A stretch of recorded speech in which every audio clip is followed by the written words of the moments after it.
بانی تھے جو جن کے سرغنہ سفیر حاجی امداد اللہ صاحب مہاجر مکی نور اللہ مرقدہ، مولانا رشید احمد صاحب گنگوہی رحمۃ اللہ علیہ، اسی طریقے سے مولانا قاسم صاحب نانوتوی رحمۃ اللہ علیہ، اسی طریقے سے حافظ ضامن شہید رحمۃ اللہ علیہ، یہ تمام یہ 10-12 لوگ تھے جنہوں نے اس کے متعلق سر جوڑ کر بیٹھے، اور سر جوڑ کر بیٹھنے کے بعد یہ پلان تیار کیا کہ ہمیں یہاں سے انگریزوں کو بھگانا ہے، جنگ آزادی کے لیے جانوں کی قربانیوں کو پیش کرنا ہے، اور اسی نظریے اور اسی پلاننگ کے تحت کام کرتے ہوئے وہ 12 آدمی دونالی بندوق ساتھ میں لے کے آئے۔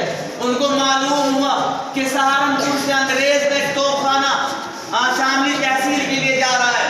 ابھی تھانہ بھون کے باہر وہ باغ تھا، اب تو نہیں ہے، اس باغ کے اندر چھپ کر بیٹھے، اور جب وہ توپ خانہ باغ کی رینج کے اندر آیا، ان تمام 12 لوگوں نے بیک وقت فائر کیا۔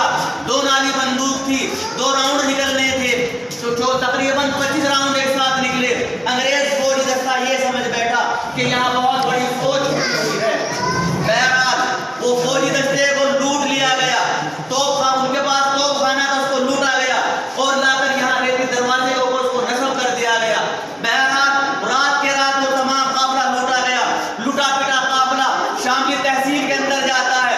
وہاں چونکہ شاملی تحصیل تھی اور انگریزوں کا بہت بڑا جتھا وہاں موجود تھا، جنگ شروع ہو جاتی ہے۔ تقریباً 3 دن تک برابر تھانہ بہن اور اس کے آس پاس کے رہنے والے لوگ جانوں کی قربانیاں پیش کر رہے تھے، لیکن کہیں سے ایسا نہیں لگتا تھا کہ یہ تحصیل کا دروازہ توڑ دیا جائے گا۔ ایک ہمدرد نے حافظ ضامن شہید رحمۃ اللہ علیہ سے عرض کیا کہ حضرت تحصیل شاملی کا دروازہ نہیں ٹوٹ رہا ہے، ہمیں کیا کرنا ہے؟ تحصیل شاملی کو ہمیں توڑنا ہے، نہ صرف توڑنا بلکہ اس کو اکھاڑ پھینکنا ہے۔ حافظ صاحب فرماتے ہیں کہ تحصیل ٹوٹ جائے گی، تحصیل نہیں رہے گی، لیکن ہم بھی نہیں رہیں گے۔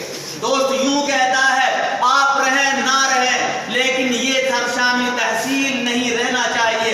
الغرض صبح کی جنگ کے اندر وہ بھی شریک ہوتے ہیں اور اپنے عزیز دوست مولانا رشید احمد صاحب گنگوہی رحمۃ اللہ علیہ سے کہتے ہیں کہ دیکھو میاں، میں شہید ہو جاؤں تو تمہاری ذمہ داری یہ ہوگی کہ میری نعش کو وہاں تحصیل کے سامنے نہیں چھوڑنا، آپ کی ذمہ داری یہ ہوگی کہ آپ مجھے وہاں سے تھانہ بھون منتقل کر دیں گے۔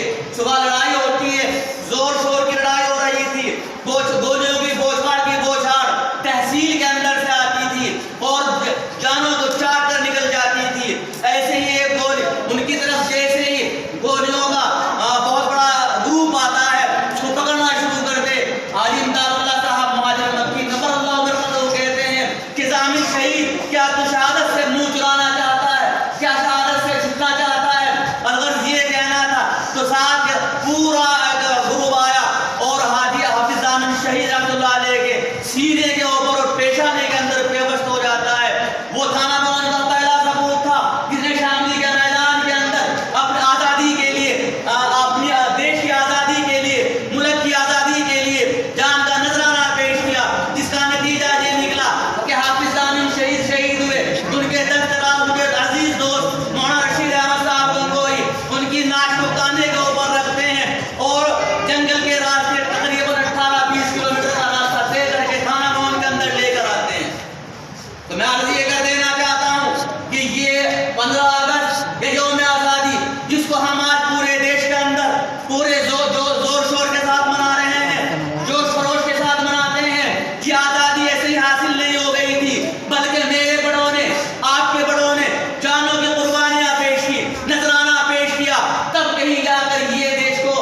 دور کریں گے، یہ ہمارا سنکلپ ہونا چاہیے۔ اور پھر میں عرض یہ دیتا ہوں کہ اس دیش کی آزادی کے لیے تمہارے بڑوں نے، تھانہ بھون کے لوگوں نے بے انتہا جانوں کا نذرانہ پیش کیا، بے انتہا قربانیاں پیش کی، تب کہیں جا کر یہ آزادی کی نعمت آپ کو حاصل ہوتی۔ لیکن بڑے افسوس کے ساتھ کہنا پڑتا ہے کہ ہمارے بڑوں نے کس نے کہاں قربانی پیش کی، کہاں کون دفن ہوا، میں سمجھتا ہوں کہ نوجوان نسل کو اس کی جانکاری نہیں ہے۔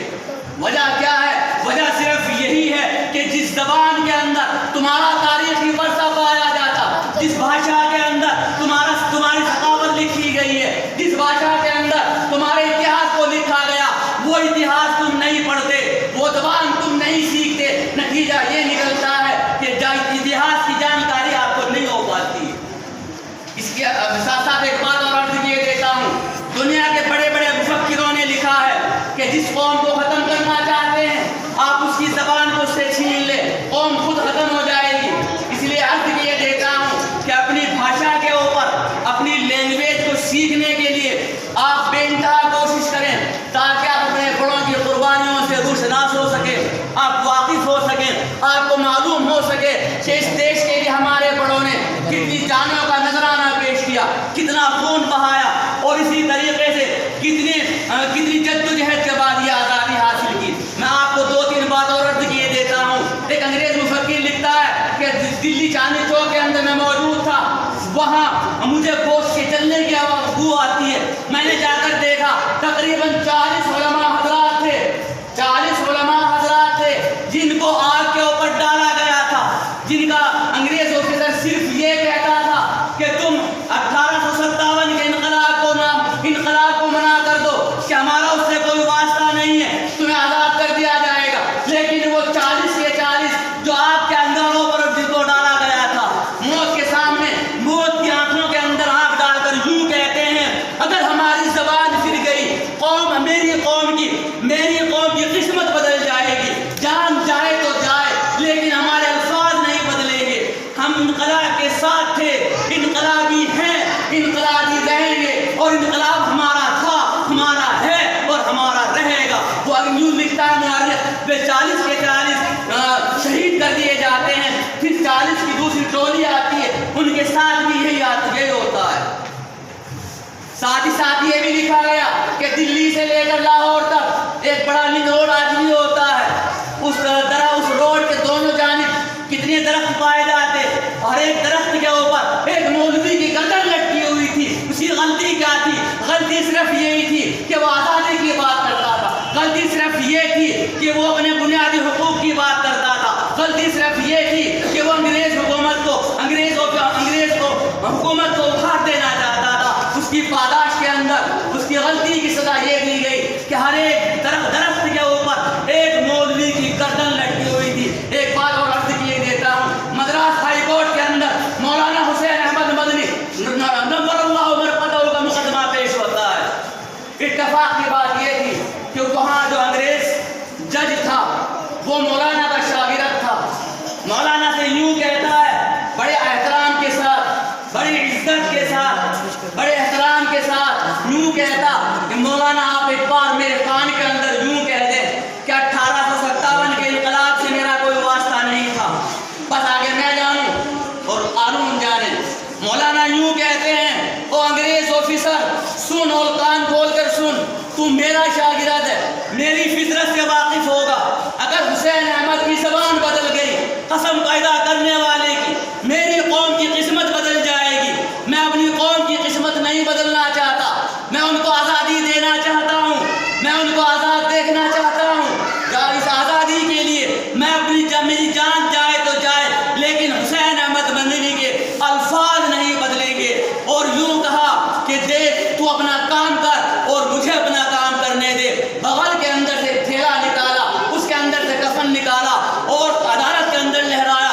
حسین احمد مدنی جب دیوبند سے چلا تھا تو اپنا کفن ساتھ لے کر چلا تھا۔ ان جیاروں کی وجہ سے، ان عظیم ہستیوں کی وجہ سے، ان بڑوں کی وجہ سے یہ تقریباً 100 سال کے بعد ہمیں آزادی نصیب ہوتی ہے۔ اب عجیب اتفاق یہ ہے کہ جس آزادی کے لیے آپ کے بڑوں نے بے انتہا قربانیاں پیش کی، دوسرے نہیں چاہتے کہ آپ ان کو سمجھیں۔ غلطی ہماری بھی ہے کہ ہم بھی نہیں چاہتے کہ اس تاریخ کے اس درخشندہ باب کو ہم سیکھ سکیں، پڑھ سکیں، کیونکہ جس زبان کے اندر وہ پایا جاتا وہ زبان آپ سیکھتے نہیں ہیں، اسی لیے اندھیرا ہمارے سامنے موجود ہے۔ میں اپنے انہی الفاظوں کے ساتھ اپنی بات ختم کیے دیتا ہوں، پھر آخر کے اندر اپنے معزز مہمان صدر صاحب سے گزارش کروں گا کہ وہ ہمیں نصیحت کے طور پر 15 اگست کے تعلق سے ہمیں کچھ بتائیں۔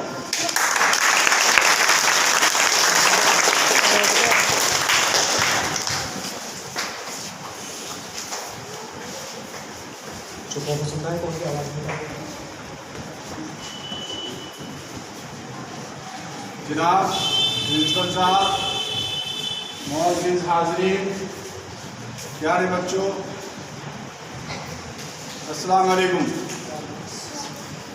آپ لوگ ابھی اپنے پرنسپل صاحب کی تقریر سن رہے تھے 15 اگست یوم آزادی کے بارے میں، جو بہت ہی تفصیلی طور پہ آپ لوگوں کو بتایا گیا، جس طرح سے ہمارے علاقے کے لوگوں نے قربانیاں دی اور کون کون لوگ شہید ہوئے، یہ باتیں آپ کو تفصیل سے بتائی۔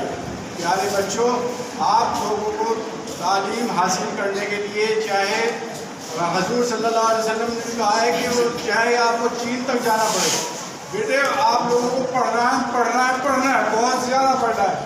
انجینئر، ڈاکٹر آپ جب بنیں گے اور یہاں کی پوری طرح سے خدمت ہوگی، قصبے کی، برادری کی اور اپنی قوم کی خدمت ہوگی۔ آپ لوگوں کو زیادہ سے زیادہ پڑھنا ہے بیٹے، آپ کو یہاں پر حاضری بھی دینی ہے، یہ نہیں کہ 4 دن آگے اور 10 دن غائب۔ آپ لوگوں کو پڑھائی میں توجہ دینی ہے۔ یوم آزادی کا مبارکباد میں دیتا ہوں، آپ لوگوں کو پھر مبارکباد دیتا ہوں کہ آپ لوگ جو ہے نا 75واں یہ یوم آزادی منا رہے ہیں، اس کی میں مبارکباد دیتا ہوں اور خدا حافظ۔